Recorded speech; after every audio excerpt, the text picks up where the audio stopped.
இந்த சேனலுக்கு புதுசுன்னா இந்த ரெட் கலர் சப்ஸ்கிரைப் பட்டனை கிளிக் பண்ணிடுங்க. கூடவே பெல் ஐக்கானை கிளிக் செஞ்சுருங்க. அதில் உள்ள ஆல் ஆப்ஷனில் செலக்ட் பண்ணிடுங்க. சரி வாங்க இப்போ வீடியோக்குள்ளே போகலாம். ஹாய் ஃப்ரெண்ட்ஸ், நான் உங்கள் கிசான் ஜென்ரல். இன்றைக்கி இந்த பதிவில் தமிழ் புத்தாண்டை பற்றி முதல்ல என்ன நடக்க போகுதுன்றத ஒரு ரிஹர்சல் பார்த்துடலாம். சித்திரை 1ஆம் தேதி ஏப்ரல் 14 தமிழ் புத்தாண்டு பிறக்குது. சூரிய பகவான் காலச்சக்கரத்தின் முதல் ராசி. இவர் மேஷ ராசியில் நுழையக்கூடிய நாளில் தான் புத்தாண்டு பிறக்குது ஃப்ரெண்ட்ஸ். 60 ஆண்டு அடங்கிய பட்டியலில் 47ஆவதாக வரக்கூடிய விசுவாச ஆண்டு பிறக்க இருக்கு. இந்த விசுவாச ஆண்டில் கிரகநிலையை பார்த்துருவோம். தமிழ் புத்தாண்டு தொடக்கத்தில் சூரிய பகவான் மேஷ ராசியில் இருக்கிறாருன்னு சொன்னேன்.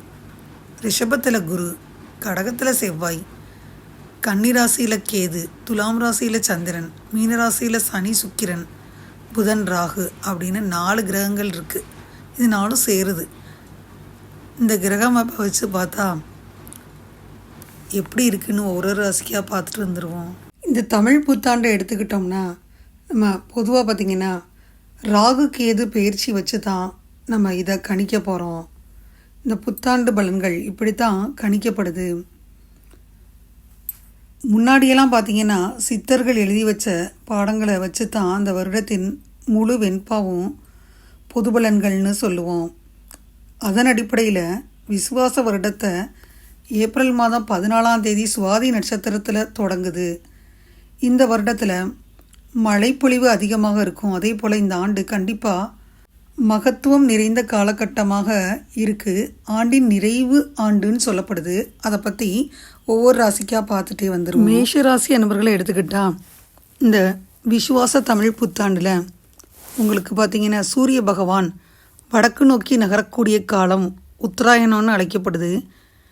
தை மாதம் தொடங்கி மாசி, பங்குனி, சித்திரை, வைகாசி, ஆனி இந்த 6 மாதங்கள் உத்தராயண காலமாக கருதப்படுது. இந்த காலத்தில் உங்களை மேஷராசியில் மையமாக வச்சு சூரியன் நுழையக்கூடிய சித்திரை 1ஆம் தேதி தமிழ் புத்தாண்டு பிறக்குது.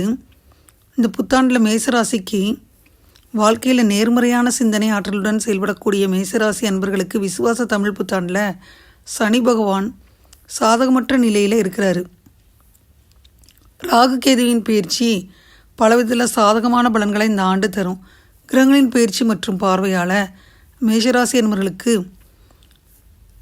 இந்த வருகின்ற புத்தாண்டில் சூரியன் பயிற்சி உச்சம் பெறாரு. தனஸ்தானத்தில் குரு இருக்கார், சுகஸ்தானத்தில் செவ்வாய் இருக்கார், நோய் எதிரி ஸ்தானத்தில் கேது, சமஸ்தானத்தில் சந்திரன், விரயஸ்தானத்தில் சனி, சுக்கிரன், ராகு, புதன் இவங்கெல்லாம் சஞ்சாரம் செய்கிறாங்க.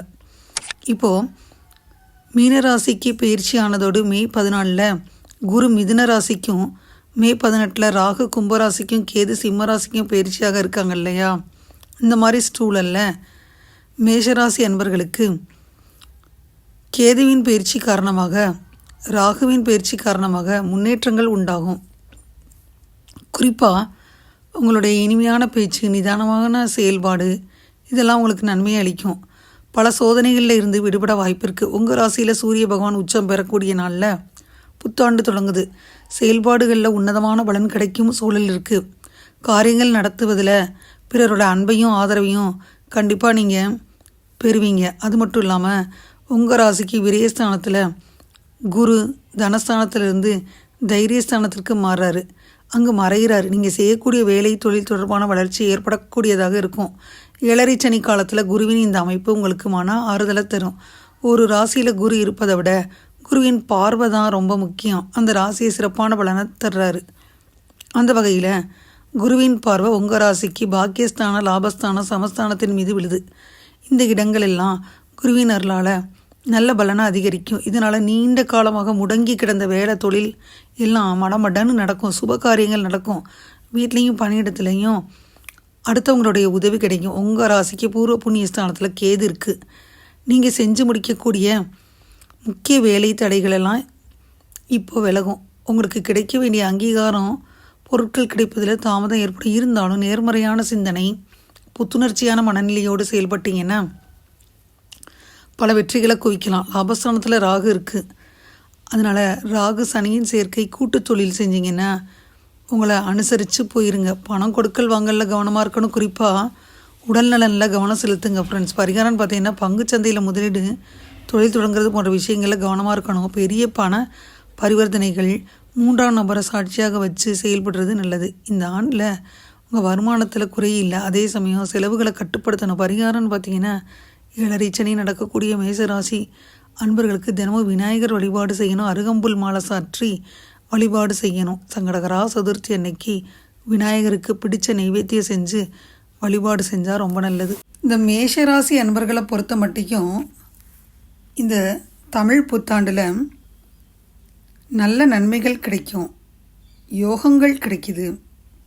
மேஷராசியில் 7.5 சனி ஆரம்பித்த நிலையில் நீங்கள் கலக்கத்தோடு இருக்கிறது எனக்கு புரியுது. சனி பகவான் அவரை நினச்சி பயப்படாதீங்க. ராசியில் சனி பகவான் வர்றாரு, நீச்சம் அடைகிறாரு. செவ்வாய் வீட்டில் சனி வந்தால் தன்னுடைய பலத்தை இழந்துருவார் ஃப்ரெண்ட்ஸ். மேஷராசிக்காரவங்களுக்கு 7.5 சனியின் தாக்கம் ரொம்ப இல்லை. குருவின் வீட்டில் முதல் 2.5 வருடம் சனி பகவான் இருக்க போகிறார் இல்லையா. இந்த ஜென்மத்துக்கு வரும் சனி பகவான் செவ்வாய் வீட்டில் வரையில் நீச்சமடைந்து பலவீனம் அடைறாரு.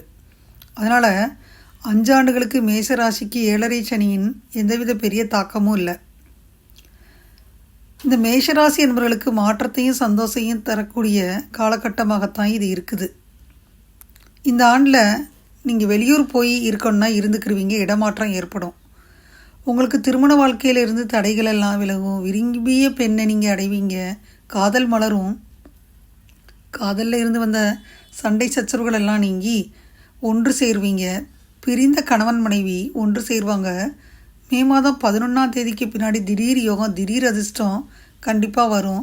பெரிய முதலீடுகளை செய்வதற்கு முன்னாடி மிகப்பெரிய லாபம் கிடச்சிரும். முதலீடுகளில் பல மடங்கு லாபம் அதிகரிக்கும். 11ஆம் இடத்தை குரு பார்க்குறாரு. பணவரவு அபரிமிதமாக இருக்கும்.